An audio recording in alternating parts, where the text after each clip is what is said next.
And welcome back to another episode of Philadelphia Eagles Talk with Geoff and Matt. It's our first real sort of off-season episode. Maybe it's our second off-season episode. Either way, it's off-season for the Eagles. But the regular season, the NFL playoff season, still continues on, and we're going to touch on that. A few things we're going to touch on in this episode is that. Let's talk about the endless search for an offensive coordinator and how that has been a struggle so far for the Eagles to land anybody. And then we're going to get into the fun part or not so fun part, depending on how these results go. We're going to talk about, every season, Matt and I will go through our preseason predictions, predicting stats, predicting who's going to lead who and what for just the Eagles. And we usually do pretty well. This year, Matt and I are not as optimistic, but we'll see. Maybe we'll surprise ourselves. We're going to go through that afterwards. So we'll just start off, Matt, just opening comments, and we'll kind of dive into the playoffs, what your thoughts are. You could just start digging into that right now. What are your thoughts maybe on some of the playoff games that happened yesterday? Then we'll get into the Eagles the Eagles search for an offensive coordinator. I'm not even drinking. I have actual just water here. Matt's the one who's got something, a spirit of some sort. What's the spirit tonight? Here's the funny thing. Just when I got back from New York, I was in Fredericksburg, so I stopped at the local ABC, and they had the Happy 5 Trail bourbon that was on the shelf at the bar in New York, and it was good. So I got myself a bottle of 5 Trail here. It's Colorado. It's a Colorado mix of 5 straight bourbons. Interesting. Okay. Colorado Rocky Mountain high water in here. So cheers to all our. Right. My slurred speech out. Yeah. We go with the show. By the end of the show, Matt will be slurring his speech. Here's to the only good thing that happens when the Eagles get eliminated from the playoffs. It's being able to watch football stress-free. Like, I'm rooting for different teams, but like the fact that the stress ain't there between every play, it just allows you to watch the game, I think, with a little bit more attention to the detail. Yeah. So cheers to that. Very true. I don't think like your passive NFL fans or football fans, I don't think understand how stressful it is to watch your team in the playoffs. It is really, I would say maybe a couple hours before the game starts is when it really starts hitting you, stomach's turning. You're just like a ball of, tight ball of yarn. And it doesn't end until the game is over. And then you can finally take a deep breath and relax. But yeah, it is nice to kick back and enjoy some playoff football. Yeah, so every snap matters. Attention to details matters. I mean, the 4 teams that were in the championship games, I mean, they all deserve to be there. And the Broncos, if they had Knicks, who knows how that game would have turned out. But at the same time, the Patriots, man, they play great defense and they play disciplined football, almost old school Brady and Belichick. You got Drake May and Vrabel now just repeating what made New England a success for many, many years. So they're going to show up and be solid in the Super Bowl, I think, but maybe a little bit outmatched by the Seahawks. And then the Seahawks, man, I owe Sam Darnold probably a letter of apology because I've been saying all year long, like, they're not going to hold on to the number 1 seed. Sam Darnold's going to reveal himself.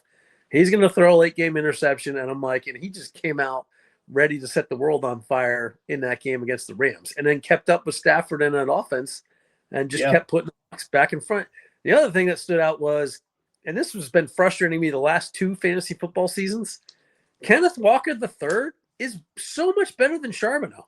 Like, he's just, if I would have coached him, like, Charbonneau doesn't see the field unless Walker III gets hurt. And he was a beast when the year he was drafted, came out of nowhere. He's still a beast now. So when he needs a rest, throw it to Charbonneau. But they ran Charbonneau the last 2 seasons. And I'm like, I don't know, man. Walker he's a threat on every play. Like, just an amazing running back that consistently gets underrated, I think, in the NFL. So that game, defensive struggle. Defensive struggle. I used to draft him in fantasy until the Charbonneau factor came in. I stopped drafting him for your exact reason. Yeah, I mean, I think Walker's one of the better backs in the league. He's showing it. So great. I love watching snow football, even if it gets a little sloppy. I didn't care that the Patriots or the Broncos couldn't do much yesterday. To me, that's winter football. I loved it. And whether if you can't throw like you want to throw, then these other fundamental things become important. Hold on to the football. Don't have any turnovers. You're fighting all of a sudden for every inch. And Sean Payton said it best. He's like, yeah, we got to a point in that game where all of a sudden, a field goal is a very important thing. And that seems to be like, a Yeah, I think downer. he regrets not going for that field goal early. When he went for it on 4th and 1 from about the 6-yard line. I think he probably regrets not kicking that field goal because it really came in important as that game went on. It did. And I thought if the Rams had kicked the field goal, they would have been only down by like less than a field goal. They could have won by just getting the right. field goal. Yeah, they did the same thing. Yeah. So don't underestimate the power of a field goal. The one thing I loved about Andy Reid when he was an Eagles coach was you just take the points. You never take points off the board, and you take the points you can get. And I'm like, if I were a coach in the NFL, I'm not buying into analytics or anything else. I'm like, give me the points. I will always, if I'm down, but then can win it with a field goal, especially with the time that was left in that Rams game. I'm like, I would have kicked it. I would have kicked the field goal and then hope that we got the ball back. I thought McVay should kick it. I agree on both points. And I think that Peyton, when you got a great defense and you're at home, take those points. Yeah. Peyton, and they tried. I mean, the Patriots and the Broncos were trying to kick field goals, and it was like, man, it's a miracle for the one. Yeah, they couldn't. Yeah, that's the other thing. I think they knew the forecast. That wasn't like a surprise, snow in the second half. Everybody knew that it was going to be worsening conditions in that game. So all the more reason for Sean Payton, take the points early on in good conditions. Yep. Yeah, I think he kind of blew that one, It was nuts. It was nuts when they showed the replay of like first quarter, bright and sunny. Second quarter, bright and sunny. Third quarter, a little cloudy. And then fourth quarter, there's a foot of snow on the ground. Down so fast. And that was just fun to watch. I thought it was great. And I don't mind a low scoring game. I love for me, a defensive football game just means like even more important. The game just builds and builds and builds. It's like a 0-0 hockey game that goes into overtime. Like, holy cow. And you got both sides of it yesterday. In the early game, you had a defensive battle in bad weather.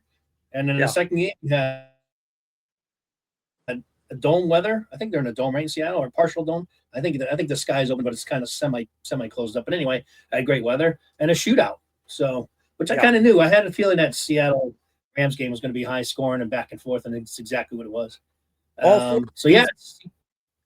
4 teams earned their spots, and just all 4 coaches are just awesome coaches. So, like, good luck to those in the Super Bowl. No shame for anyone that lost. Bo Nix is the only difference maker, I think, that was missing from the weekend. Like, if he was there, what happens with the Broncos? I mean, probably they're able to move the ball better than they did with Stidham.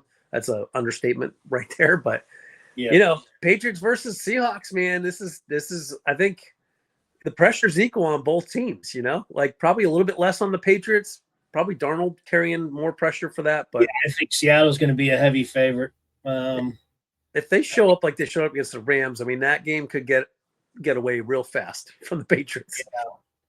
I mean, definitely I think the Patriots playing house money. I thought all along, up until Bo Nix got hurt, because I think Denver would have beat him if Nix was there.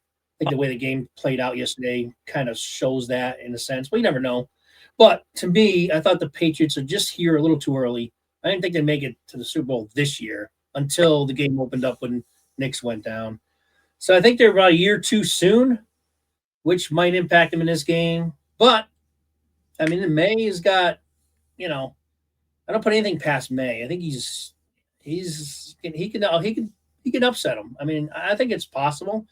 And Darnold, as much as I love the fact that by the way, the first USC quarterback to ever be in the Super Bowl, Sam Darnold. So that alone, I'm happy for Sam, which is amazing because that program has never had a quarterback in the Super Bowl, believe it or not.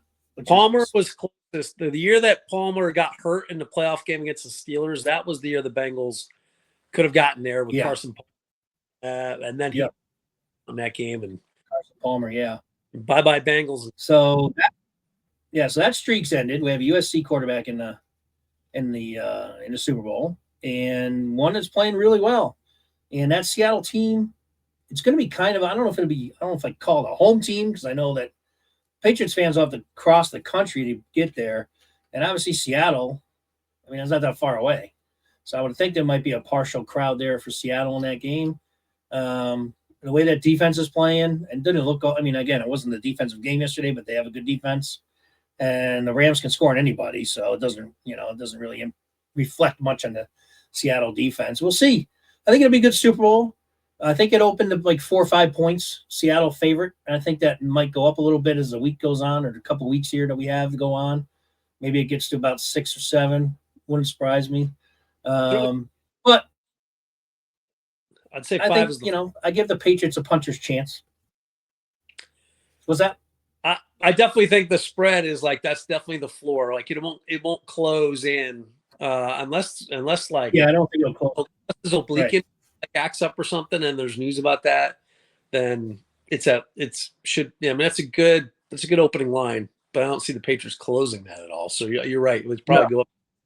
So yeah, I think if it goes any which way, it'll be, like I said, it wouldn't surprise me if it gets to about 6 or 7 by kickoff.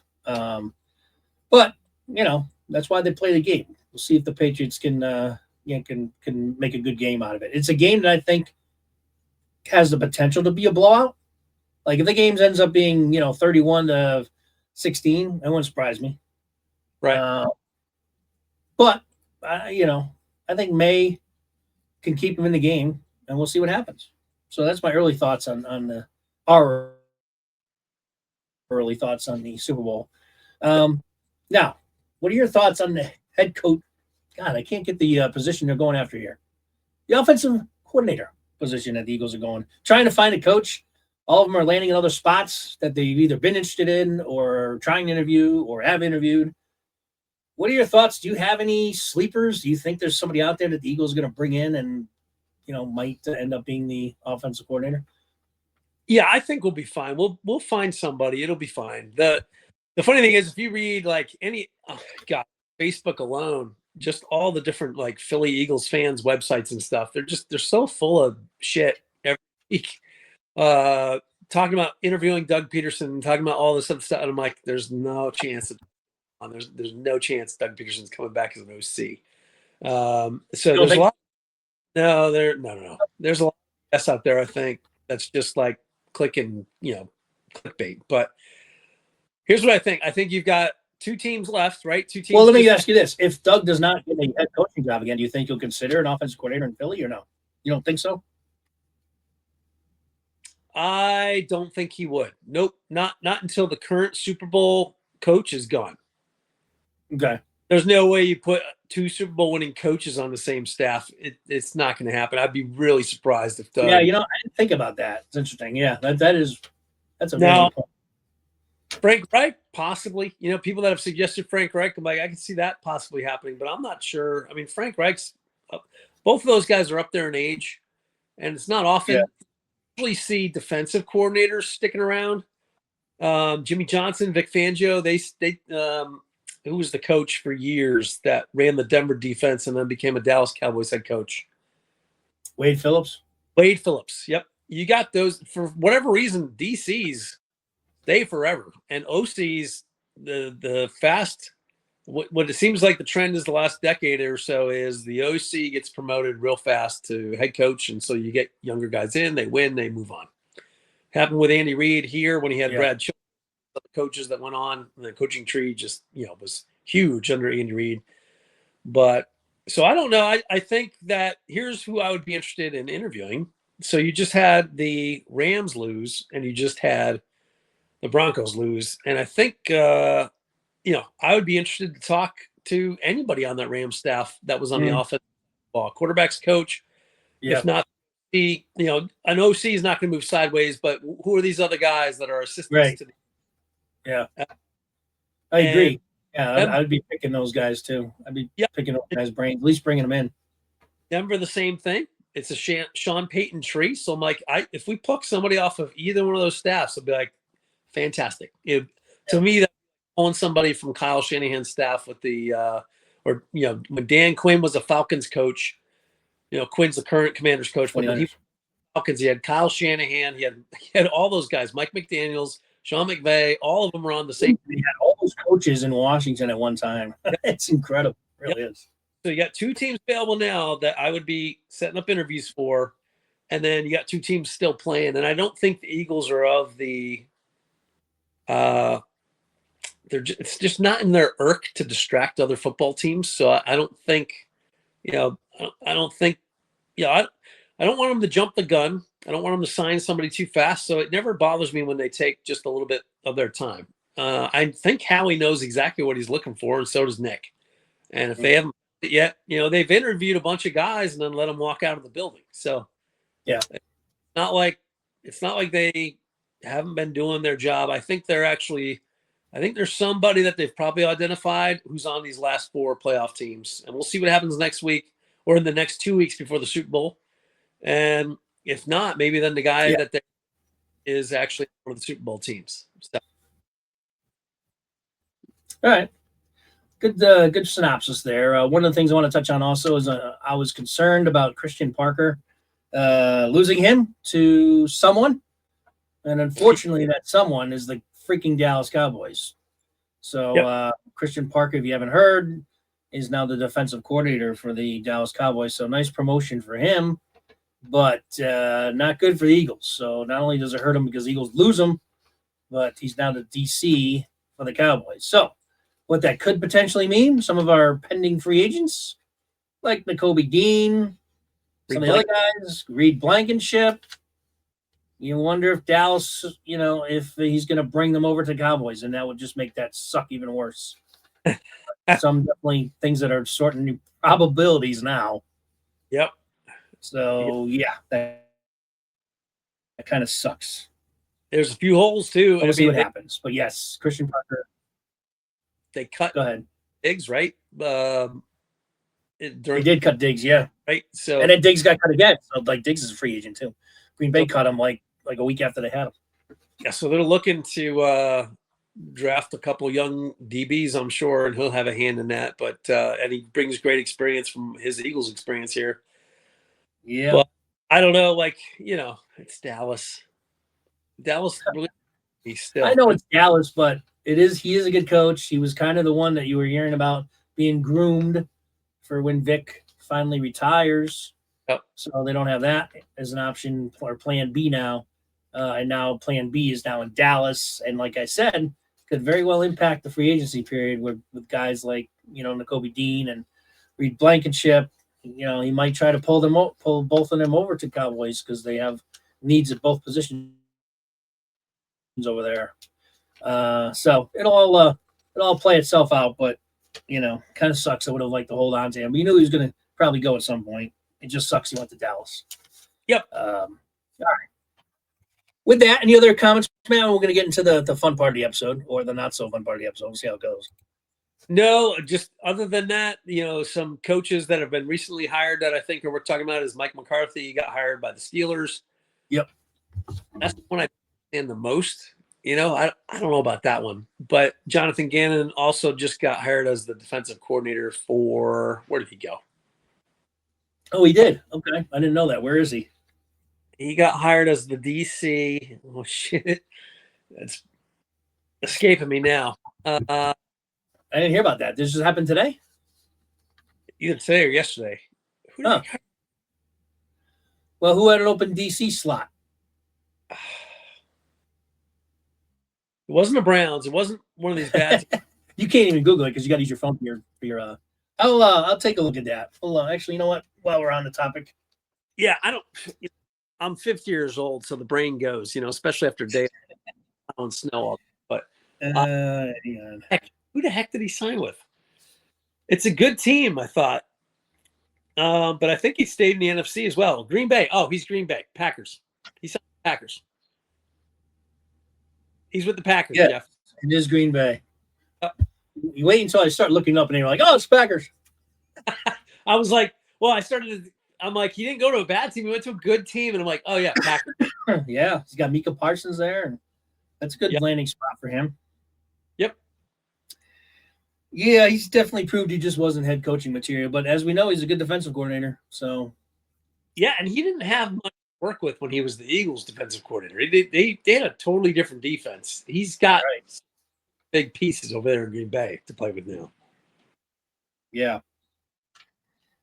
All right. That's all. So it's time By the way, just touching on McCarthy too, that is going to certainly end the Steelers streak of having these coaches that last for 20 years. Yes. Yeah. I mean, how old is McCarthy? I mean, the Steelers have like 4 coaches in the last like 60 years. It's ridiculous. Yeah, and McCarthy's not that, but it's almost like he's the same. He's almost the same as Tomlin, right? He gets the team into the playoffs.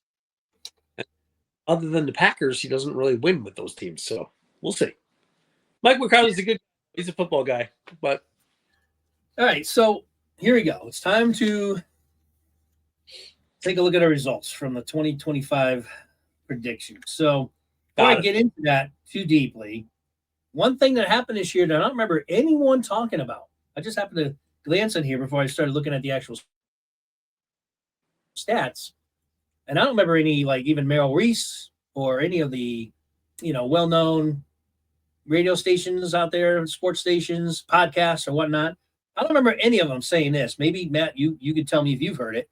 But this year, the Eagles actually, as a franchise, their overall record went over 500 for the first time since I don't know when. But they now have an overall record for 93 seasons of 649 wins, 645 losses, and 27 ties. So if you take that happened this year, they went over 500 this year. So if but you I don't hear anyone talking about it, you take the Andy Reid era, and you take this Nick Sirianni era, and then you take I don't know, Dick Vermeil had us for a few years, but not much. But I'm like, all that winning that happened with Andy Reid's tenure here, and all the winning that's going on with just to get over to 500. Yeah. And Vic Vermeil, like you said, had some winning seasons, obviously. But that just tells you how much of a hole they were in below 500. Yeah. That's where you're getting at. That when people ask, like, why is the way they are? Why are they so brittle? It's because like we're like the Browns, but our era of the Browns was like 50, 60 years ago. And we're trying to do that. So we don't want to go back. That's why there's all the pressure in Philly to just keep it right. So I bet you the younger crowd, younger fans that watch our podcast probably are like, what? We're just 4 games over 500 for yes. Yeah. The Eagles sucked for a long, long time. Yeah. That's what old people try to tell you. We went through some grueling years. Matt and I both, we never knew if the Eagles would ever win a Super Bowl. You could probably count on one hand all the Eagles coaches that won more games than they lost. And that would be starting with Nick Sirianni.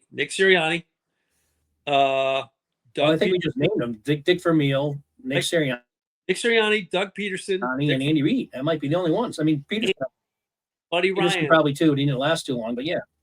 No, but I bet Buddy Ryan would be the 5. I bet your Buddy was probably right around 500. Yeah, those would be the 5 that have won more games than have lost, I think, if you looked at that stat. Yeah. Everyone else in between there, Ray Rhodes, Richie Kotite, I don't know who's there before Dick Vermeil. That's when I first started watching the Eagles. Like, I don't know, bad coaching, bad teams for decades before Vermeil. So they are now above 500. They are now a winning franchise. All right. Which is, again, 5 trails. First time to say that. You're a fan of bourbon. So now let's get into the fun stuff. Bear with me because I'm going to have to kind of look through these as we go. I'm just trying to get 5 trails to send me some free bourbon here with the free plugs. Another spot. All right. Yes. Yeah. Please, we welcome to sponsor the program. So get a hold of us. All right. Here we go. Offense. We'll start with Hurts passing yards. All right. Wow. He's laughing already because I'm sure we're off. This has got to be. All right. So, Matt. Go ahead. What are you saying? I was just going to say, I'm like, we should probably say how much we're off by. Like, I would guess I'm off by at least 500 yards. Oh, are you going to make a secondary prediction? I don't know. You're off by? Guess at my initial let me tell you how much you guessed first. Yeah. I bet I'm more than 500 off in the down direction. Yeah, we probably both are. All right, so Matt, you're going to be closer than me. I'll tell you that. I remember you did have them higher than I did. Yeah. I was surprised. You had 3,261 passing yards. That's not too bad. He didn't even hit that? Well, I don't know yet. I haven't looked. Okay, all right. I To be might be, honest, I honestly haven't looked. I'm not kidding. that's pretty low. I might be right on. So, and I picked 3,422 yards. Okay, we're both. All right. Survey says. In today's current NFL. Holy shit, Matt. Both low. Wow. Okay. Listen, I was talking about how last year I nailed some of these stats that just ridiculously sickly close, like tackles. I think I said, I was like 3 or 4 tackles off, which was insane. Matt, Hurts had, you guessed 3,261. Hurts had 3,224 passing yards. Wow. Dude, if you guys, unless we're playing Price is Right, you win. you have pretty damn close. The only thing is you went over a little bit, but damn. Like and subscribe. Nice job, man. Like and subscribe. Thank us later for all the best. You don't think we know what we're talking about, folks? I mean, that is impressive. That is hell yeah impressive. Yeah, and well, honestly, if I wasn't that close, you would have been pretty close too. To be within that 500-yard passing mark, I think is pretty good for a season's prediction. That's pretty amazing. That is freaking impressive, man. Wow. What is that? 37 yards off? That's crazy. That's crazy close. So man, that's an outstanding job. And so obviously I was with my 3,422. Not terrible, but certainly when you got Matt is only less than 40 yards off. So Matt takes that category. Well done. All right. It's probably all downhill from here. We'll see.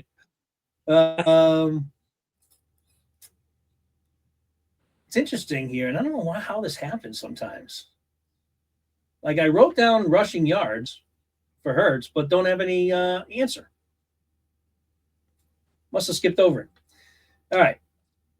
Passing TDs for Hurts. We both had the same guess. And it was 19. Hurts ended up with 25 touchdown passes. Now, wait a minute. Why I say that? Yes, 25 touchdown passes. So we were off by 6. Not terrible, but not that good either. We both had rushing touch. Yeah, we both had 19. Wow. Yep. Rushing touchdowns. I got to get to the rushing category here. Yeah, this is going to drop. We would have had a lot more for this. This one's going to be way under. We're going to be way over. Yeah.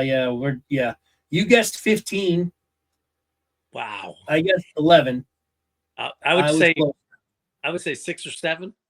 8. You had 8. 8. You had 8. Okay. 15. So that makes it 1. We're basically 1-1 after 3. You got 1, we tied, and I got that one. So 1-1. Rushing yards for Barkley. Again, Matt. It's 1,856 yards. I'm about 800 off. I had 1,792. So both way off, but I am a little bit closer. Barkley had 1,140. 1,140. Yeah. You were 716 yards off, and I was 681 yards off. Thank you, Cam Jurgens, for making me that far off. So I'll take that category. You wanted to say something? No, I was just saying thanks, Cam Jurgens. Yeah, if you make that first block, Barkley's probably going to be extended into the secondary. A lot of -2s because of Cam Jurgens. Rushing touchdowns. This is where Matt's going to gain one back. Matt guessed 12. I guessed 13. Barkley had 6. 7. 7. Okay. So we're tied back up again. Both of us almost were twice as many. Whew. All right. We'll definitely after the great start by Matt. Hey, these are getting progressively worse. Our over numbers though would probably be accurate if they played 2 halves of football this year. Yeah. Yep. All right. More rushing yards. This is interesting. I think I lost this one because the guy didn't even play most of the season. Shipley or Dillon? You guess Shipley? I guess Dillon. Dillon was not even active the last, 10 games. So I'm assuming you'd win this one. Rushing yards. Shipley had 49. Wow. That's probably enough to win. Oh, no. Yeah. Dillon had 60. Dillon had 60 yards in only really? 7 games. Yes. Wow. I thought it was gonna get taken by that one. Yeah, Dillon had 12 attempts for 60 yards. Shipley had 14 attempts for 49 yards. Played 7 games.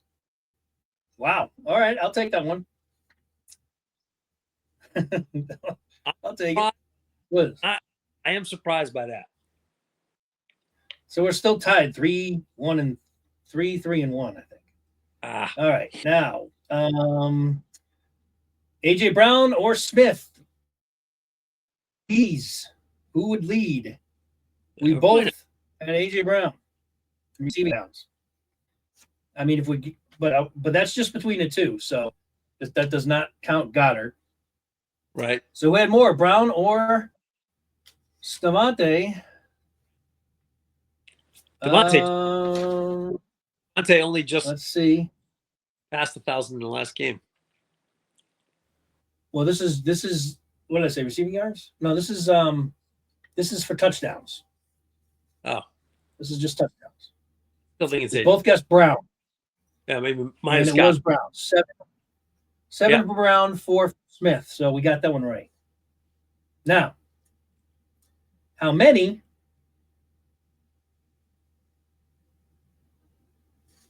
What am I doing? Okay. How many touchdowns for Brown? Matt, you guessed 9. I guessed 10. He had 7, so you win now. Boom. Smith, we both had 8. We both lost and tied that one. We predicted twice as many touchdowns for Devontae than he had. And you had 2 more touchdowns predicted for Brown than I had. 3 more for Brown. All right. So that brings us to you take the lead 4-3 and 2 now. 4-3 and 2. 2 ties. How many receiving yards? Who would lead in receiving yards? We both predicted Brown. And the answer is it's true. It's Devontae Smith. Had more yards? He had 5 more yards. Really? 1,008 to 1,003. Wow, that's surprising to me because once AJ started crying, they started throwing AJ all day and then losing. Yeah. He had 5 more receiving yards. And going into that last game, as you remember, they only played Smith to get 1,000, and that not only gave him 1,000, but he passed AJ Brown. So he turned our win into a loss. Good for Spinny. All right, so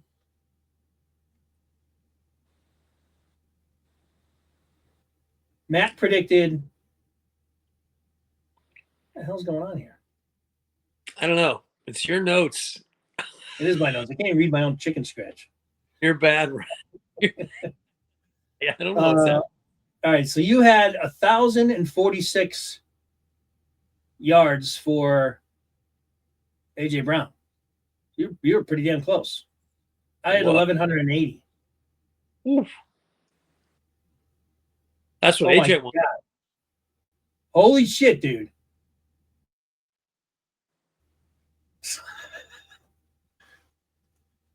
Wow.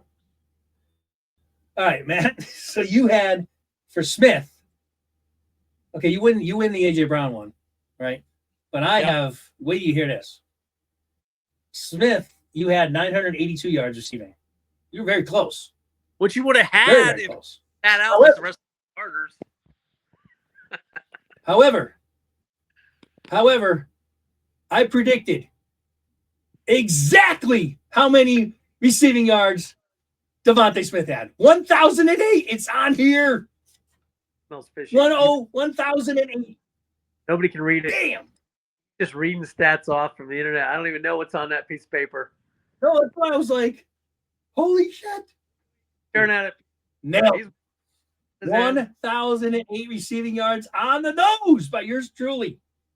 I don't know. You I should get 5 points for that. You're going to need to text me a photo of that piece of paper. I will. I'll take a picture and I'll send it to you. Although you'll be like, well, how do you know? Because it's all, I wrote it all over the place. But that's why I had to kind of look at it close. You'll see S, and under the S, which is for Smith, you'll see 982 for you, and then 1,008 for me. I nailed it. Sure, on your most That's recent... worth at least 100 subscribers. So make sure you subscribe right now. Thank you. You're going to have to like and subscribe to the true details of the photo where you scratched off Devontae Smith. Right. I'll send you a copy of what I have written down right here. By the way, here's the other thing. They can go back. If you do subscribe, you get all the videos. Go back to the preseason 2025 and you'll see us read it off. Or you'll see us answer live. So there you go. I can't lie. It's right here. It's on paper, but it's also on video. I'll be doing it tonight. You can do that tonight. Go back to the show and you'll see it. 1,008 nil. That's crazy. Freaking Devontae. Right on the nose. They're the only reason that last game. Unbelievable. That's all. That's true. Yeah, that is amazing, dude. I nailed it on the freaking nose. All right, let's move along. Dallas got it. This is when it gets super ugly here. Here's where we're way off. Receiving yards. Oh, no, I didn't do the actual receiving yards for this one. I just did over-under. So here's your over-unders, Matt, you were talking about earlier. Over-under 650 yards. Both you and I had under. Yeah, and he was either right. We nailed it. 591. Oh, wow. Okay. That was a good over-under number, wasn't it? It was. Yeah, that was a good number. And we both hit it. All right. Good job. Like I said, I said we might be surprised. We did better than we thought. Yeah. Thank God we didn't actually do number of receiving yards. It probably went way off. But anyway, we nailed it. And then over-under, here's where we both blew it.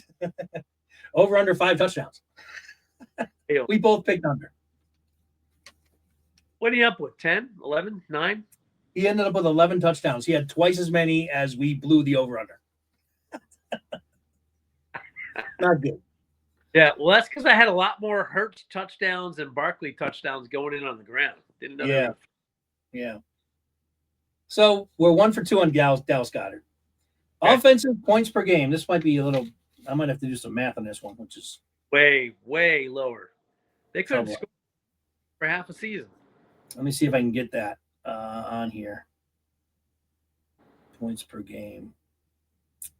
Shoot. Let's see. Come in around like 20, 23 or something because they couldn't score 20 points for at least the last. Yeah, you know what? I'd have to actually do some calculations for that. So what I may have you do is do some commentation while I do some computing at the end. We'll save that one. I just don't have it on me right now. All right, where are we? Anyway, Matt, you predicted 21. I predicted 24. So I think you're going to win that category, but we'll see. I haven't tabulated it. But I know the Eagles didn't even hit 20 points the last 9 games, right? So more than likely you got that one. Okay, receptions for Dotson. Matt, you were very high on Dotson this season. You guessed 45 receptions. Yeah, there's no way he got it. He had I guessed 27, so I think I got this one. He ended up with Did you say 7? No, I didn't say anything yet. Oh, for me? 27. 27.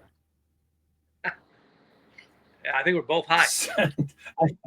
If I said 7, that would have been kind of ridiculous. 18. 18. Okay. 18 receptions for 262. So I I won that one. Now, yardage-wise, wow, man, you were very high on Dotson. You had 630 receiving yards. Yeah. I had 390, and he ended up with, what did I say, 262. And you had 4 touchdowns for Dotson. I had 2. Dotson had 1. That's crazy. So I take the clean slate on Dotson. That's why the Eagles lost, ladies and gentlemen. Yeah, 47 catches. You got to have at least Right? They didn't use Dotson enough. 4-yard passes. Yeah.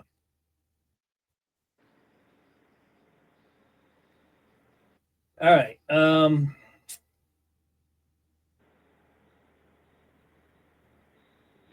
Yeah, I don't know what the deal with Dotson. Receptions for Cooper. Surprised we did this, but you had 18. You had like I had 6. 6. Cooper had 11. So he's right in between both of our guesses. Yeah. Oh, no, we had 9. Sorry, 9 targets.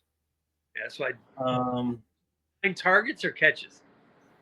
No, he had 11 targets, 9 catches. Okay. Now, Dotson was targeted 36 times, man.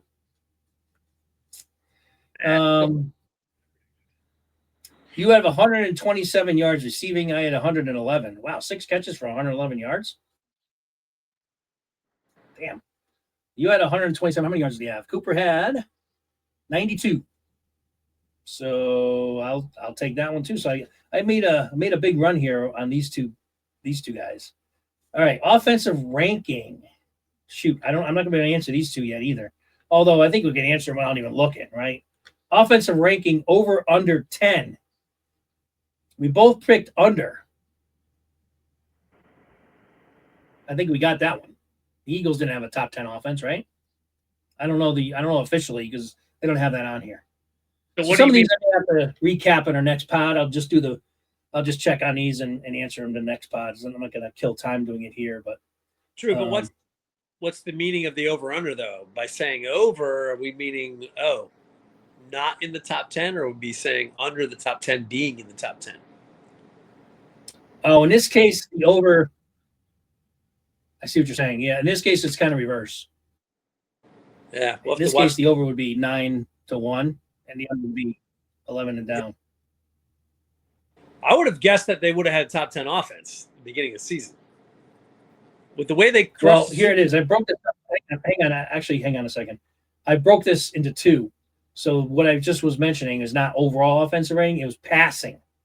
So we know for sure they were under. Yeah. And for rushing, I mean, I'll check it officially. I just don't have time because it doesn't show me in here. Yeah.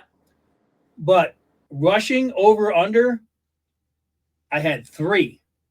And we both predicted under. And they easily were under.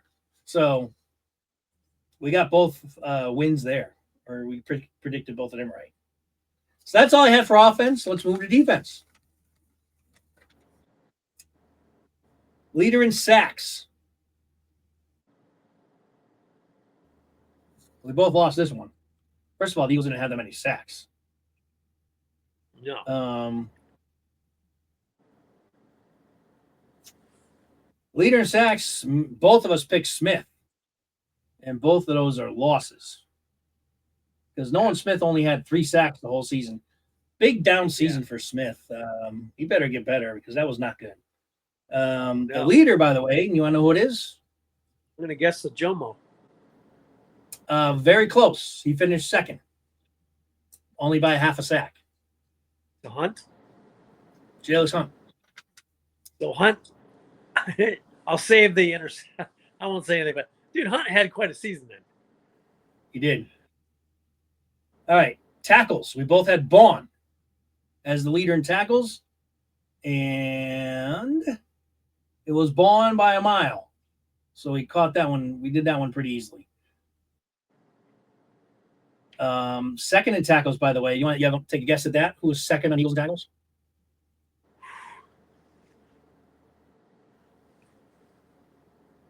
We both got Bond for leading. Who do you think finished second in tackles for the Eagles? Played a Jeopardy theme for Matt. Is it a lineman or a linebacker? Is it what? Is it a lineman or a linebacker? Neither. Well, then Cooper. Yep. Cooper DeJean in 93, just under 100 tackles. Wow, 90. All right, tackles for a loss.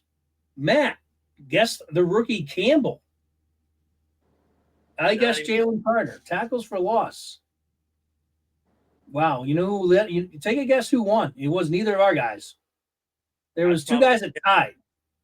Jomo or Hunt, I would say. Hunt is one of the two guys. Who is the other one?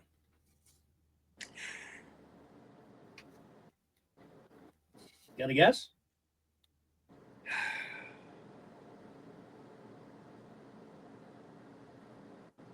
N'Kobe? Nope.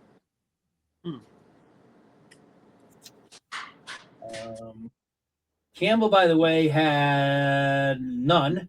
Well, hang on. Let me check that. Sorry.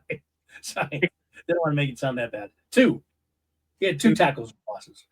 And my prediction was Carter. Of course, Carter missed some games. So did Campbell, obviously. So both of our guys didn't play a full season. But Carter had 5 tackles for losses. So who tied Jalix Hunt with 9 tackles for losses? Not a Jomo. It's not BG. Nope.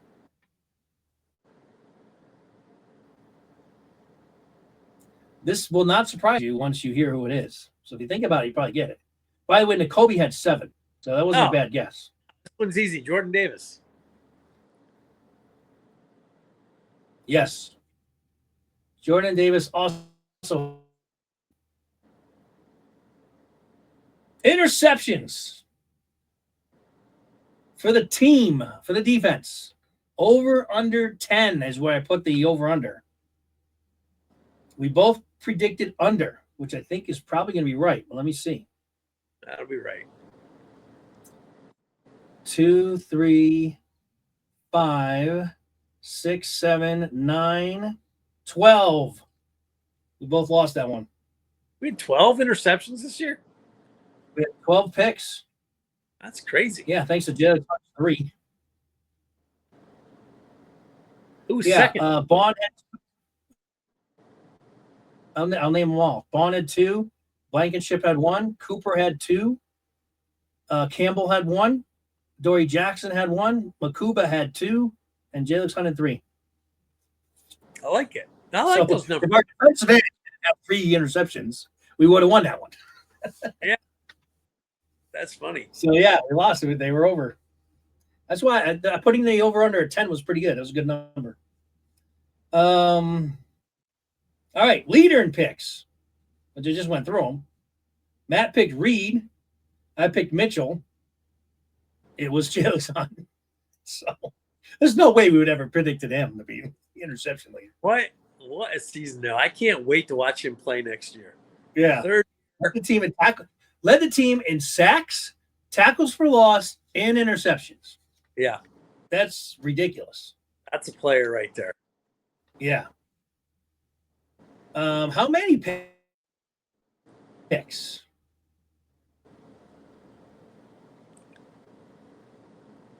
Why the heck would you do this? Why the heck would you do this? Again, this is why we're looking for a producer. This doesn't make any sense. What? This is why we're looking for a producer for the show. Yeah, I know. Well, this one we may have to go back on the tape to find out exactly what your answer was. Because this doesn't make any sense. Well, what did you write down? I wrote down 1. Why would you predict Reed to win the interceptions with just 1 interception? That doesn't make any sense. No.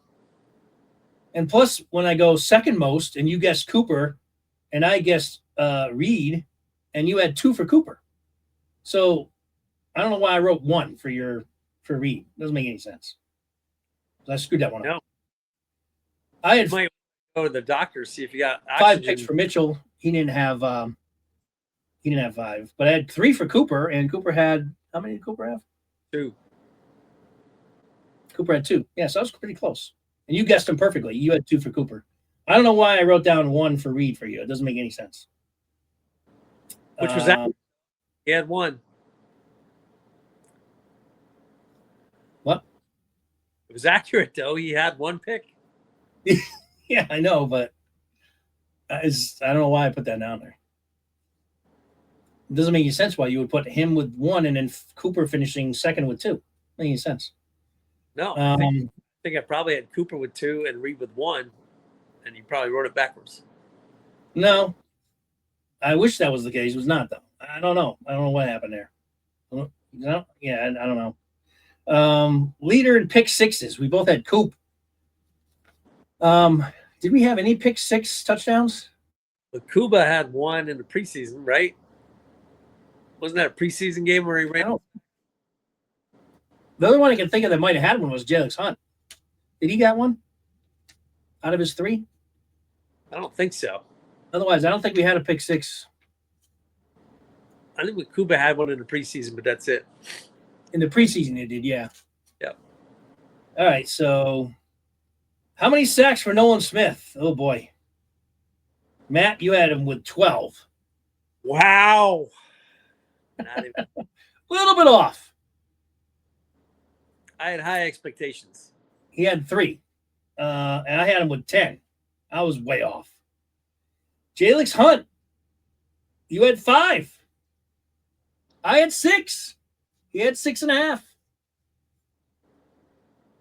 We were right there with him. Jalen Carter, you had 7, and I had 9. Carter had 3. 3. Way off on him. Ojomo, we both had 3, and Ojomo had 6. I was going to say, Ojomo had more than 3. Ojomo had a Yep. He had a good year. Ojomo, Hunt, man, these guys grew. Wow. Did I put the over-under on Bond's tackles right on the freaking nose? I put the over-under for tackles for Bond at 125. He had 123. We both guessed over and lost. Oh, man, did I nail that 125, though? I'm impressed. That's awesome. Got to pat myself on the back. That makes it hard. 125 was right exactly where he was. Campbell, we had 70. I put that as the over-under. You guessed over, I guessed under. 70 for Campbell. Wow. He had 80. So you won that one. Good job. Wow. That was another good job putting 70 for the over-under. It's hard to come up with the over-under. I think I do a pretty good job at that. I should work for Vegas. So good job on that. You had over 70, you had under, and he had 80. More tackles. What the hell? What does this mean? I don't know. I know Nobody you know. This Nobody doesn't make any sense. Oh. wrote on that paper. What the hell? I mean, one of them I understand. The other one I don't. It can't be. Oh. Okay. More tackles. This is when we didn't know who was going to be safety. That's why this was confusing me. All right. More tackles. Braun or Makuba? Brown or Makuba? This is going to be Makuba easily, right? Probably. Makuba had. Yeah, because Brown never started. Sidney Brown had 34 tackles. Brown started 1 game, and he looked bad in the 1 game he Makuba started. had 46, so Makuba wins that one. We both went with Brown. So we both lost that one. Overall defensive rating, again, this one, we had 6 as the over-under. Not going to be able to calculate that one here, but we both predicted they would be under the 6. So I don't think they were a top 5 defense. They might have been, though. I don't know. I got to look those up. So there's about 3 or 4 I have to look up here. Anyway, I don't think we did as bad as we thought, believe it or not. We had some that we were obviously way off on. But, dude, Devontae Smith. That's all I got to say. Devontae Smith, 1008.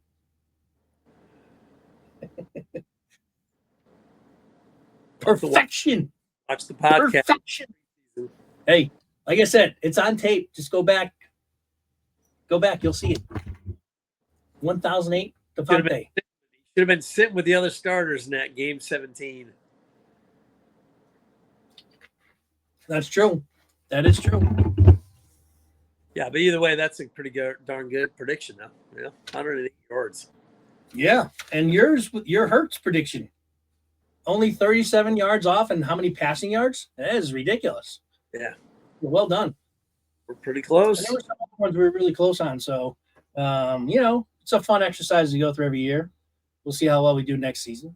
But yeah, not too bad. Not as bad as I thought. Not terrible. Not terrible. Not great. But overall, not bad. Yeah. I'm surprised Dillon had more rushing yards than Shipley. That doesn't speak too highly of Shipley, because he was at least active the whole season. Yeah, but Patullo, he didn't take advantage of any of his running backs like the way he should. Yeah, that's true.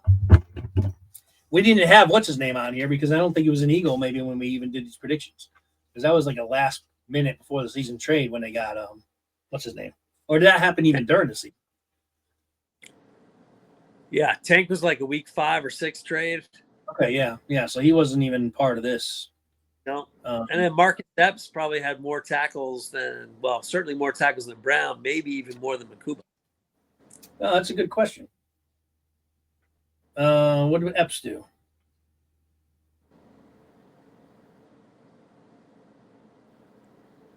Which I hope he sticks around.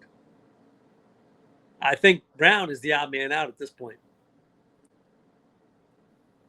Yeah, but they'll keep him for special teams, though.